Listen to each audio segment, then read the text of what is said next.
तो बच्चों हम पढ़ते थे क्लास 2 फिजिक्स, जिसमें हमारा चैप्टर चल रहा था इलेक्ट्रोमैग्नेटिक वेव्स। उसका हम इंट्रोडक्शन पढ़ चुके हैं। आज हम उसका नया टॉपिक पढ़ेंगे जिसका नाम है displacement current.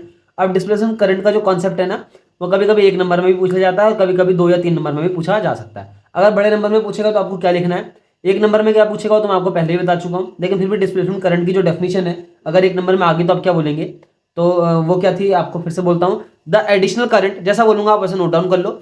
The additional current that flows between the plates of the capacitor is known as the displacement current. ठीक है ना, आपको याद रखना है, दोबारा सुन लो ध्यान से। The additional current that flows between the plates of the capacitor is known as the displacement current. अब उसके बारे में उसका थोड़ा ओरिजिन पढ़ लेते हैं। देखो मैक्सवेल ने इस चैप्टर में हमें क्या बताया, स्टार्टिंग मैंने इस चैप्टर की आपको बताई थी मैक्सवेल से होती है। मैक्सवेल ने सबसे पहले क्या बोला था कि जहां पे टाइम वेरिंग इलेक्ट्रिक फील्ड होता है वो अपने चारों ओर मैग्नेटिक फील्ड जनरेट कर देता है। जैसे टाइम वेरिंग मैग्नेटिक फील्ड अपने चारों ओर इलेक्ट्रिक फील्ड जनरेट करता है, ऐसा बताया था फैराडे ने, जब फैराडे का हमने इलेक्ट्रोमैग्नेटिक इंडक्शन वाला चैप्टर पढ़ा था। ठीक इसी तरीके से मैक्सवेल ने बोला जब टाइम वेरिंग मैग्नेटिक फील्ड से इलेक्ट्रिक फील्ड जनरेट हो रहा है तो टाइम वेरिंग इलेक्ट्रिक फील्ड से भी मैग्नेटिक फील्ड जनरेट होना चाहिए। तो यही चीज यहाँ पे हमने पढ़नी है डिस्प्लेसमेंट करंट के बारे में थोड़ा, कि डिस्प्लेसमेंट करंट क्या है, तो उसको पढ़ने की कोशिश करते हैं। To see how the changing electric field gives rise to a magnetic field. देखो इससे पहले फैराडे ने बोला था कि अगर मैग्नेटिक फील्ड चेंज होगा, यानी कि मैग्नेटिक फ्लक्स में चेंज होगा, तो वहां पे इलेक्ट्रिक फील्ड जनरेट होगा, यानी कि ईएमएफ जनरेट होगी। ठीक है ना, यहाँ पे क्या बोला, यहाँ पे क्या क्या बात आ रही है, to see the changing electric field gives rise to a magnetic field. अब मैक्सवेल ने क्या बोला कि अगर इलेक्ट्रिक फील्ड चेंज हो रहा है तो वो भी मैग्नेटिक फील्ड जनरेट करेगा, और वही हमने यहाँ पे पढ़ना है। लेट अस कंसीडर, इस चीज को देखने के लिए हमें कुछ कंसीडर करना है। Let us consider the process of charging a capacitor. अब एक कैपेसिटर को चार्ज करने की प्रोसेस हम यहाँ पे देख रहे हैं। And apply ampere circuital law is given bye. देखो अब क्या करना है, मैंने क्या बोला आपको कि कैपेसिटर है, कैपेसिटर को चार्ज कर रहे हैं, चार्ज कर रहे हैं तो वहां पे वेरिएबल इलेक्ट्रिक फील्ड हमने लगा रखा है। वेरिएबल इलेक्ट्रिक फील्ड अगर हम लगाएंगे तो उसके चारों तरफ एक मैग्नेटिक फील्ड भी जनरेट हो जाएगी। तो उस मैग्नेटिक फील्ड को हम कैसे कैलकुलेट करेंगे, एम्पियर के सर्किटल लॉ से। मैं आपको पहले भी बता चुका हूं कि कितना मैग्नेटिक फील्ड वहां पे एम्पियर के सर्किटल लॉ से आएगा। एम्पियर का सर्किटल लॉ आप अच्छे जानते हैं, integration of B dot dl is equal to mu naught I. And I के साथ मैंने टी भी लिखा है, टी मतलब ये टाइम वेरिंग करंट है। टाइम वेरिंग करंट का मतलब टाइम के साथ साथ करंट जो चेंज होगा, और टाइम वेरिंग करंट होगा अगर टाइम वेरिंग करंट होगा तो टाइम वेरिंग इलेक्ट्रिक फील्ड भी होगा ही होगा, और टाइम वेरिंग इलेक्ट्रिक फील्ड होगा तो मैग्नेटिक फील्ड जनरेट होगा। उसी को हम यहाँ पे कैलकुलेट करने की कोशिश कर रहे हैं। अब हम थोड़ा सा 1-2 फिगर देखते हैं और फिर इसको आगे कंटिन्यू करेंगे। जैसे तुम्हारी बुक में फिगर है वैसे हम समझने की कोशिश करते हैं। तो इस तरीके से आपके पास ये फिगर है, देखो 3 फिगर यहाँ पे आपको दिख रहे होंगे, जैसे आपकी बुक में थे मैंने वैसे आपके लिए फिगर बना के रखे हैं। फर्स्ट फिगर, सेकंड फिगर और थर्ड फिगर। देखो भाई ये भी कैपेसिटर, ये भी कैपेसिटर और ये भी कैपेसिटर। यहाँ पे जो कैपेसिटर है देखो उसमें करंट आई फ्लो हो रही है जो टाइम के साथ वेरी हो रही है। तो उसके अब पास ना हमने एक पॉइंट ले रखा, देखो हमें पी। अब पी पे हमने एक सर्कल ड्रॉ कर दिया। देखो ये वर्टिकल सर्कल है, आप ध्यान रखना। वर्टिकल सर्कल का मतलब शायद आप समझते हो अच्छे से कि वर्टिकल सर्कल का क्या मीनिंग होता है। तो वर्टिकल सर्कल है, ये वर्टिकल सर्कल के किसी भी एक पॉइंट पे, एक पॉइंट यहाँ पे पी ले रखा है। इस पी पे मैग्नेटिक फील्ड हम यहाँ पे कैलकुलेट कर रहे हैं। तो पी पे मैग्नेटिक फील्ड कैसे कैलकुलेट करेंगे वो तो मैंने आपको बता दिया, मैं फॉर्मुला लिख के दिखा दिया। ठीक है ना, ऐसी ये एम पे भी मैग्नेटिक फील्ड कैलकुलेट कर सकते हो। ऐसी यहाँ पे एक पॉइंट है, देखो यहाँ पे भी ये सरफेस ले लिया, इस पे मैग्नेटिक फील्ड कितना जनरेट हुआ है ना, पी। और यहाँ पे आपको एक और चित्र दिख रहा होगा। देखो सबसे इंपॉर्टेंट जो है आपके लिए ये वाला और ये वाला फिगर रहने वाला। देखो मैंने बोला आपके लिए ये 2 फिगर ज्यादा इंपॉर्टेंट है, लेकिन फिर भी तीनों फिगर जो है आपको बनाने हैं, ड्रॉ करने हैं अपनी कॉपी में, ताकि आपको समझ में आए मैं क्या समझाना चाह रहा हूँ। देखो यहाँ पे करंट आई फ्लो हो रही है, और यहाँ पे मैंने क्या बोला, यहाँ पे जो करंट है वेरिंग है, टाइम के साथ साथ चेंज होगी तो इलेक्ट्रिक फील्ड भी चेंज होगा। तो इसके आसपास क्या होगा, मैग्नेटिक फील्ड प्रोड्यूस हो जाएगा। उसी मैग्नेटिक फील्ड को हम एम्पियर के सर्किटल लॉ से कैलकुलेट करेंगे। सेम सिमिलरली यहाँ पे क्लोज सर्फेस ले रखा है, देख लो ना, ये क्लोज सर्फेस क्यों ले रखा है, ताकि हम मैग्नेटिक फ्लक्स निकाल दें या फिर इलेक्ट्रिक फ्लक्स निकाल दें। आपको पता है कि इलेक्ट्रिक जो एम्पियर का सर्किटल लॉ है, इसको अप्लाई करने के लिए आपको क्या चाहिए, एक क्लोज सर्फेस चाहिए, क्योंकि एम्पियर का सर्किटल लॉ केवल क्लोज सर्फेस में अप्लाई होता है।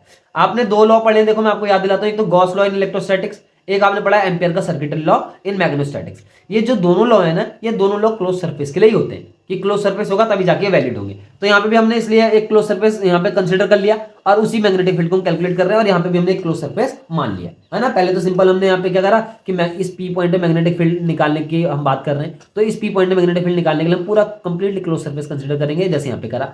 और एक और क्लोज सरफेस यहाँ पे इस तरीके से कंसीडर कर लिया। ये सरफेस आपको एस दिख रहा है, ये सरफेस एस, इस सरफेस से देखो इलेक्ट्रिक फील्ड लाइन पास हो रही है ना, ये इलेक्ट्रिक फील्ड पास हो रही है, तो हम इस सरफेस से जाने वाला total electric flux find out करेंगे। देखो हमने क्या करना है, जब हमने फैराडे का जो एक्सपेरिमेंट पढ़ा था, जिसमें फैराडे का सेकंड लॉ पढ़ा था, E बराबर minus d phi upon d t, अगर आपको अच्छे से याद होगा, हमने फैराडे का सेकंड लॉ पढ़ा था, induced EMF is equal to minus d phi B upon d t, यानी कि negative rate of change of magnetic flux. अब यहाँ पे क्या करना है आपको, यहाँ पे rate of change of electric flux निकालना है, क्योंकि जैसे मैंने यहाँ पे देखो क्या हो रहा है, देखो अच्छे समझ लो आप कि यहाँ पे क्या मैग्नेटिक फ्लक्स में चेंज होने के कारण इलेक्ट्रिक फील्ड जनरेट हुआ।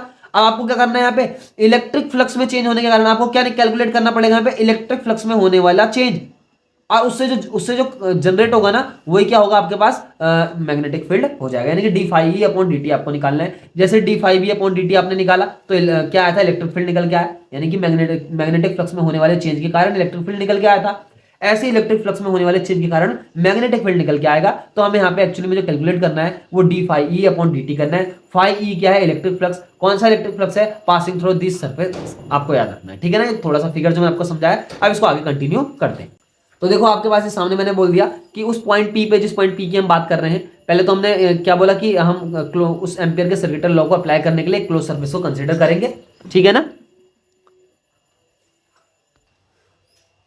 तो देखो हमने क्लोज सरफेस कंसीडर किया था वहां पे, क्योंकि हम एम्पियर का सर्किटल लॉ अप्लाई करना चाहते हैं। अब मैंने वहां पे आपको एक पॉइंट पी दिखाया था, तो उस पॉइंट पी पे हम क्या कर रहे हैं, मैग्नेटिक फील्ड कैलकुलेट करना चाहते हैं। तो हमने क्या किया, पी देखो यहाँ पे क्या हुआ, इसको आपने पहले भी सॉल्व किया, ऐसी कोई बड़ी बात नहीं है। देखो बी जो है ये क्या हो जाएगा, कॉन्सेंट हो जाएगा, बी बाहर आ जाएगा, और एक्चुअली में जो आपके पास बचेगा वो इंटीग्रेशन के अंदर क्या बचेगा, डीएल बचेगा। डीएल क्या भाई, लेंथ एलिमेंट, और लेंथ एलिमेंट का आपको क्या करना है, इंटीग्रेशन करना है। तो वहां पे मैंने आपको एक सर्कल बना के दिखाया था, वर्टिकल सर्कल, और वहां पे एक पॉइंट पी लिया था इस तरीके से।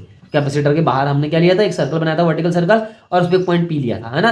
तो ये पॉइंट, इस पॉइंट पे हम मैग्नेटिक फील्ड निकाल लेते। तो इस पॉइंट पे मैग्नेटिक फील्ड निकाल लें तो हम इस सर्कल की लेंथ देखेंगे, ये डीएल जो है ना, ये इंटीग्रेशन डीएल हो रहा है, मतलब इस सर्कल का जो सरकमफ्रेंस है ना उसकी बात कर रहे हैं। तो सर्कल का सरकमफ्रेंस आप कितना होता है आप अच्छे जानते हैं, 2 पाई आर।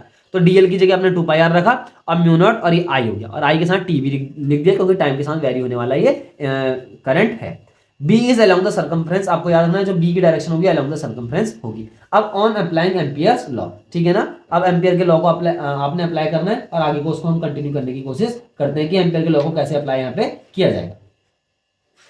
तो एम्पियर के लॉ को आप अप्लाई कर, देखो एम्पियर के लॉ को अप्लाई करने की बात करें, ऑन अप्लाइंग एम्पियर्स के लॉ के लिए मैंने आपको 3 फिगर दिखाए कि 3 फिगर आपको लिखने हैं वहाँ पे, कि 3 फिगर कौन कौन से हैं, जो मैंने आपको 3 फिगर दिखाए। यानी कि जो अप्लाइंग मैंने यहाँ पे लिखा है ऑन अप्लाइंग एम्पियर्स लॉ, तो उसके लिए आपको 3 फिगर याद रखने, 1 फिगर, 2 फिगर, 3 फिगर। इन तीनों फिगर को आपको ध्यान से देखना है, और जो एम्पियर का लॉ होगा ना इस वाले फिगर पे हम यहाँ पे लगाने वाले हैं, ठीक है ना। पहले हमने क्या करा, देखो ये फिगर ना एक ही एक्चुअली में, हमने एक एक स्टेप करके उस फिगर को थोड़ा सा क्या करा, आगे को बढ़ा दिया। पहले हमने वहाँ पे क्लोज सर्फेस कंसीडर नहीं किया, फिर हमने देखो सेकंड स्टेप में वहाँ पे क्लोज सर्फेस भी कंसीडर कर लिया।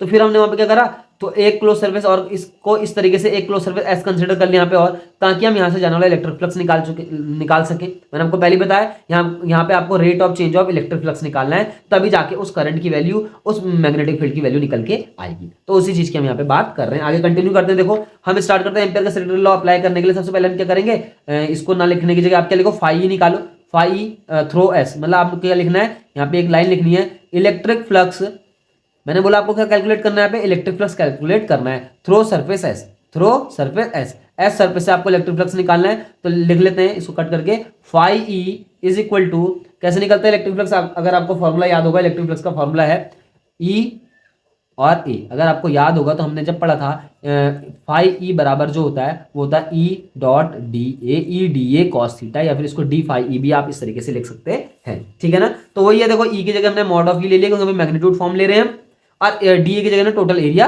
ए ले लिया। तो इस तरीके से आ गया। अगर आपको याद होगा जो इलेक्ट्रिक फील्ड होता है ना, इसका फॉर्मूला जो था वो था Q upon epsilon not a. अगर आपको ये फॉर्मूला याद होगा, बहुत इंपॉर्टेंट ये आपके लिए फॉर्मूला रहने वाला है। ये फॉर्मूला आपने कहीं ना कहीं पढ़ा है, जब आपने गॉस थ्योरम पढ़ी थी। गॉस थ्योरम का जो सेकंड वाला एप्लीकेशन था ना, अगर आप किसी भी सरफेस पे इलेक्ट्रिक फ्लक्स निकालना चाहते हैं, इलेक्ट्रिक फील्ड निकालना चाहते हैं, तो इसी फॉर्मूले से निकलता है। जब हमने इलेक्ट्रोस्टैटिक्स ऑफ कंडक्टर पढ़ा होगा ना, या फिर मैंने आपको जो बोला होगा रिजल्ट्स ऑफ इलेक्ट्रोस्टैटिक्स जो थे, जब हमने वो पढ़ा होगा तब वहां पे ये चीज आई थी कि इलेक्ट्रिक फील्ड की वैल्यू कितनी होती है, Q upon epsilon not a, ठीक है। तो फाई ई बराबर क्या हो जाएगा, देखो अब इलेक्ट्रिक फील्ड की जगह आपको क्या करना है, Q upon epsilon not a रख देना है, और ये ए जो होगा ना यहाँ पे आ जाएगा, ये ए से ए कट जाएगा, और फाई ई बराबर बच जाएगा आपके पास क्यू अपॉन एप्सिलॉन नॉट। और आप इससे बिल्कुल फैमिलियर है, पहले से जानते हैं हम इस बात को, यही तो गॉस का लॉ है। तो गॉस का लॉ आपने यहाँ पे दोबारा लिख दिया एक तरीके से, एक नए तरीके से, जैसा मैं बोल रहा हूँ आपको वैसे ही करते जाना है। अगर आपको इस चीज को समझना है कि एडिशनल करंट जो है, डिस्प्लेसमेंट करंट, उसका कॉन्सेप्ट कहाँ से निकल के आ रहा है। अभी आपको देखो मैंने क्या बोला था, आपको क्या कैलकुलेट करना है, rate of change of electric flux.